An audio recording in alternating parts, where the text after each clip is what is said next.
हम लोगों के पार्टी के द्वारा जो प्रेस वार्ता रखी गई है, इसका मकसद आगामी जो डुमरी उपचुनाव है उसको लेकर लोगों को यह बताना है कि जिस तरह से अभी 17 तारीख को यूपीए सरकार के नामांकन सभा में माननीय मुख्यमंत्री द्वारा यूपीए सरकार के मंत्रियों के द्वारा जिस तरह से एआईएमआईएम पार्टी के उम्मीदवार को टारगेट किया गया और उनके सभा में बहुत ही दुख के साथ कहना पड़ रहा है कि उन्होंने अपने 4 साल के कार्यकाल का एक भी काम का जिक्र नहीं किया, सिर्फ हमारे उम्मीदवार को टारगेट किया और उनके मान सम्मान को ठेस पहुंचाने का काम किया। तो हम लोग इस प्रेस कॉन्फ्रेंस के माध्यम से डुमरी के तमाम जनता से अपील करना चाहते हैं, इसलिए हम लोगों ने इस प्रेस कॉन्फ्रेंस का आयोजन किया। मंत्री हफीजुल साथी मेंढक है, चुनाव टाइम आते हैं और लोग फिर नजर ही नहीं आते, इस पे आप क्या कहेंगे? मैंने भी सोशल मीडिया के माध्यम से मंत्री हफीजुल हसन साहब का यह बयान सुना है कि ऑल इंडिया मजलिस इत्तेहादुल मुस्लिमीन पार्टी 2019 से वर्तमान तक झारखंड में जितनी भी घटनाएं हुई है, चाहे तो वो गुमला जिला के भरनों के शमीम अंसारी के साथ घटित घटना हो, जिसमें एआईएमआईएम की प्रदेश कमेटी का एक प्रतिनिधि मंडल जाकर मिला और उन्हें मुआवजा दिलाने की दिशा में काम किया। प्रदेश कमेटी के लोगों के द्वारा आर्थिक मदद भी किया गया। उसके बाद बोकारो जिला के धवैया में जो मॉब लिंचिंग की घटना इमरान अंसारी की हुई, वहाँ के लोकल पुलिस की इतनी निष्क्रियता थी कि जो इस घटना के मुख्य आरोपी थे वो गिरफ्तार नहीं हो रहे थे। हम लोगों के पार्टी के प्रदेश पदाधिकारियों का एक प्रतिनिधि मंडल गया, पीड़ित परिवार से मिला, उन्हें हम लोगों ने हौसला दिया, जिसके बाद उन लोगों ने स्थानीय थाना का घेराव किया, तब जाकर कहीं मुख्य आरोपी की गिरफ्तारी सुनिश्चित हो सकी। इसके अलावे आप लोगों ने देखा होगा कि इस सरकार के कार्यकाल में एक नया लिंचिंग शुरू हो गया है, पुलिस लिंचिंग। जब खूंटी जिला के तोरपा थाना के रोरो गांव में 82 वर्षीय निजामुद्दीन खान का पुलिस के द्वारा सामूहिक रूप से धक्का देकर गिराकर उन्हें हत्या कर दी गई, तब भी हम लोगों का प्रदेश कमेटी के पदाधिकारी गणों का एक डेलीगेशन गया, पीड़ित परिवार से मिला और उस घटना के विरोध में वहाँ खूंटी बाजार में एक जनाक्रोश मार्च भी निकाला गया था। तो आप लोगों ने देखा कि अभी जो बीते 3 अगस्त को राज्य की तमाम जो ज्वलंत 11 बिंदुएं हैं, उन बिंदुओं को लेकर एआईएमआईएम के राज्य भर के कार्यकर्ताओं के द्वारा एक जनाक्रोश मार्च का आयोजन किया गया था, जो रिंग रोड से चलकर और इस सरकार को ज्ञापन देने का कार्यक्रम था, ताकि ये सरकार उन बिंदुओं पर विचार कर सके, उन बिंदुओं पर काम कर सके। लेकिन इस सरकार की नीति ही नहीं है अल्पसंख्यकों, शोषितों और वंचितों का हित का काम करने का। इसलिए इन सरकार के पदाधिकारियों ने इनके इशारे पर हम लोगों को पहुंचने नहीं दिया, बैरिकेटिंग करके रोक दिया गया। लेकिन हम लोगों ने फिर भी वहां जो मौजूद पदाधिकारी थे उनके मार्फत से सरकार को 11 बिंदुओं का ज्ञापन पत्र सौंपा है। तो गिनाने के लिए तो एआईएमआईएम पार्टी के पास इतना काम है कि रात भर भी बीत जाएगा तो काम खत्म नहीं होगा। मैं पूछना चाहता हूं मंत्री हफीजुल हसन से कि वो अल्पसंख्यक शोषित वंचित समाज का एक काम गिना दे जो उन्होंने अल्पसंख्यक समाज के हितों के लिए किया है। कहने को अभी आपने देखा होगा कि खेतकों में जो मुहर्रम के दिन बिजली विभाग की लापरवाही से 6 लोगों की मौत हुई और 8 लोग गंभीर रूप से घायल हुए। यह मंत्री हफीजुल हसन साहब वहाँ जाते हैं और 25-25 हजार रुपया अपने कोष से अपने विभाग की ओर से देने का वहाँ ऐलान करते हैं। हमने देखा है कि 25,000 रुपया बैल और बकरी जब मर जाती है तो उसके मौत पर सहायता घोषित की जाती है। इन लोगों ने, वहाँ के स्थानीय विधायक अनूप सिंह जी गए थे, उन्होंने 2 लाख रुपये का मुआवजा का घोषणा किया था, लेकिन हम लोग तमाम लोग जानते हैं कि विभिन्न समाचार पत्रों के माध्यम से जानकारी हुई कि वो 2 लाख रुपया भी बिजली विभाग की ओर से सहायता प्रदान किया गया है। इस सरकार के स्तर से कोई सहायता प्रदान नहीं किया गया। हम लोग पूर्व में भी और आज इस प्रेस कॉन्फ्रेंस के माध्यम से भी यह मांग करते हैं कि यदि आपको अल्पसंख्यकों की चिंता है तो तत्काल मृतक को 50-50 लाख रुपया और नौकरी दे, और जितने भी घायल हैं तमाम लोगों को 5-5 लाख रुपया मुआवजा का भुगतान करे। इस पे क्या के बारे में वास्तविकता क्या है? देखिए, सोशल मीडिया के माध्यम से उस नामांकन सभा में माननीय मुख्यमंत्री जी ने स्वयं ऐलान किया है कि 2019 के बीच पहले डुमरी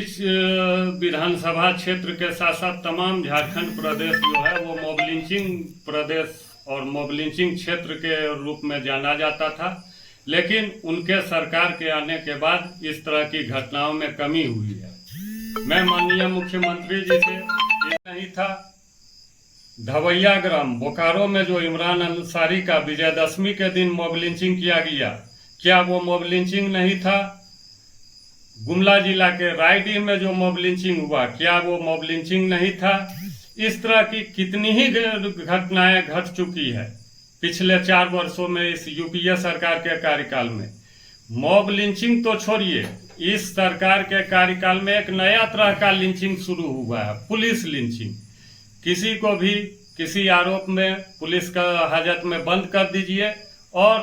पता चलता है कि उस व्यक्ति की मृत्यु हो गई। आपने देखा होगा पिछले 1 वर्ष के अंदर नरकोपी थाना में सहरुद्दीन अंसारी का पुलिस हाजत में मृत्यु हो जाता है। उसके बाद पुलिस के द्वारा खूंटी के तपकारा थाना अंतर्गत रोरो गांव में 82 वर्षीय बुजुर्ग निजामुद्दीन खान की मृत्यु हो जाती है। गढ़वा जिला के धुरकी में पुलिस कस्टडी में एक युवक की मौत हो जाती है, और अभी चंद दिन पहले बरही थाना के हाजत में अशफाक खान को मौत के घाट उतार दिया जाता है। और तमाम में यही बातें सामने आती है कि चोरी के आरोप में ग्रामीणों ने पुलिस को हैंडओवर किया और उसके बाद पुलिस हाजत में मृत्यु हो गई। तो चोरी के बाद यदि ग्रामीणों ने पुलिस को सुपुर्द भी किया तो पुलिस इन तमाम युवकों को लेकर अस्पताल इलाज करवाने के लिए क्यों नहीं जाती है कि हाजत में बंद करके उनके मौत का इंतजार करती है? और यदि पब्लिक ने मारकर पुलिस को सुपुर्द किया तो अज्ञात पब्लिक पर ही एफआईआर तो दर्ज होगा, लेकिन ये तमाम चीजें, इसका किसी भी पुलिस प्रशासन के पास कोई जवाब नहीं है। सिर्फ बहुत आसान है कि पुलिस कस्टडी में युवक को मार दिया जाए और उसके बाद मामले को लिपापोती कर दिया जाए। और सबसे बड़ी विडंबना यह है कि अभी हम लोगों ने देखा बरही में कि वहाँ के स्थानीय विधायक उमाशंकर अकेला जी ऐलान करते हैं कोडरमा में मुख्यमंत्री के सभा में, उनके दाहिने बाएं सरकार के मंत्री बैठे रहते हैं और वो कहते हैं कि मैंने 2 लाख रुपया पीड़ित परिवार को तत्काल अगला ही दिन जाकर भुगतान किया हूं और सरकार से मिलकर और पीड़ित परिवार से मैं एक व्यक्ति को नौकरी दिलाऊंगा। लेकिन 1 महीना बीत गया, आज तक उन्होंने पीड़ित परिवार के किसी भी व्यक्ति को मुख्यमंत्री से नहीं मिलवाया। पीड़ित परिवार का तो यहाँ तक कहना है कि 2 लाख रुपया तो छोड़िए, 2 रुपया भी नहीं ये हम लोगों को मदद किया गया है, जिससे यह साफ होता है कि इस सरकार की मंशा अल्पसंख्यकों के जख्मों पर मरहम लगाने का नहीं है, अल्पसंख्यकों के जख्मों को कुरेदने का काम करने का है। क्या देखिए, डुमरी उपचुनाव में जो अभी यूपीए गठबंधन के नेताओं के बीच बौखलाहट है वो जो हमारे कैंडिडेट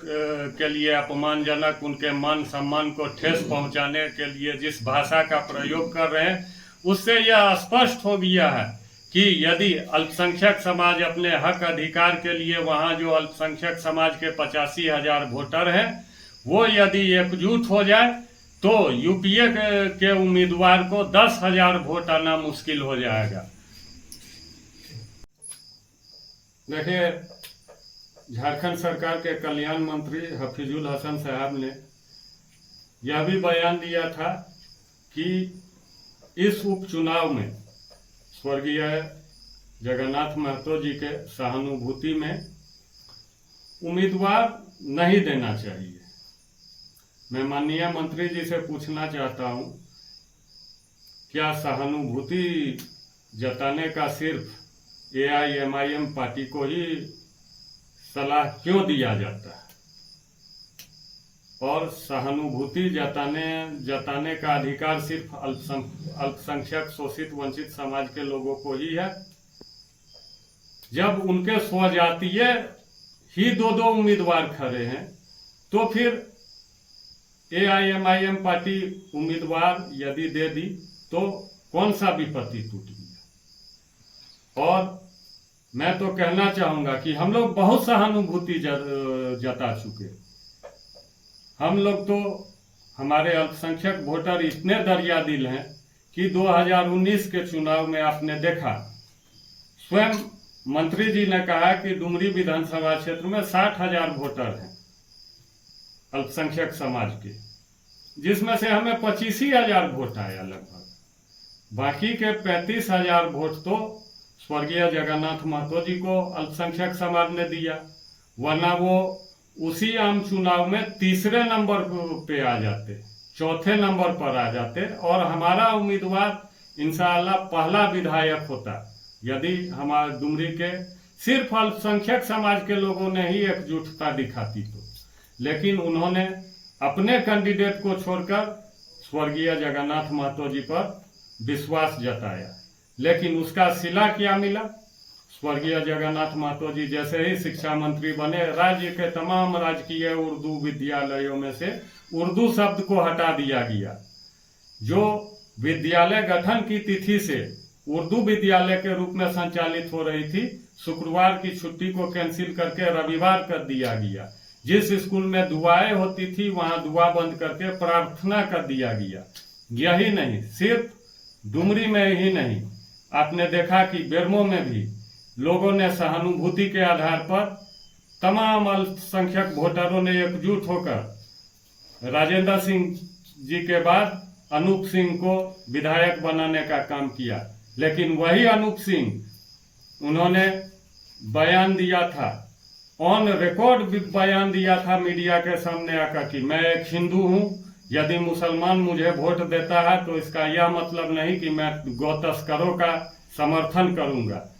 उन्होंने जाहिर कर दिया था कि तमाम अल्पसंख्यक समाज के लोग गौ तस्कर होते हैं। मैं अनूप सिंह जी से पूछना चाहता हूं, क्या पूरा मुस्लिम समाज गौ तस्कर है? और यदि पूरा मुस्लिम समाज गौ तस्कर है तो फिर उस दिन माननीय हफीजुल हसन जी का जुबान कहाँ चला गया था? इसके अलावे आपने देखा अभी विगत उपचुनाव, मांडर के उपचुनाव में हमारे तमाम अल्पसंख्यक भाइयों ने मैक्सिमम वोट सहानुभूति के आधार पर बंधु तिर्की जी के सुपुत्री शिल्पी नेहा तिर्की जी को देने का काम किया, और उन्हें बहुत बड़े अंतर से बीजेपी के कैंडिडेट को हराने का काम किया, जिसमें अल्पसंख्यक वोटरों की भूमिका महत्वपूर्ण रही। लेकिन यही विधायिका शिल्पा नेहा तिर्की जी, जब वहां पर शहबाज अंसारी का मॉब लिंचिंग कर दिया गया, तो जो उनका हेस्मी पंचायत, शहबाज अंसारी जी का घर है, हेस्मी पंचायत में ही आधा किलोमीटर की दूरी पर फुटबॉल टूर्नामेंट का उद्घाटन करने के लिए जाती है, फुटबॉल टूर्नामेंट के उद्घाटन में शिरकत करती है। लेकिन उन्होंने आधा किलोमीटर की दूरी तय करके पीड़ित परिवार के परिजनों से मिलने का और कष्ट उठाने को तवज्जो नहीं दिया,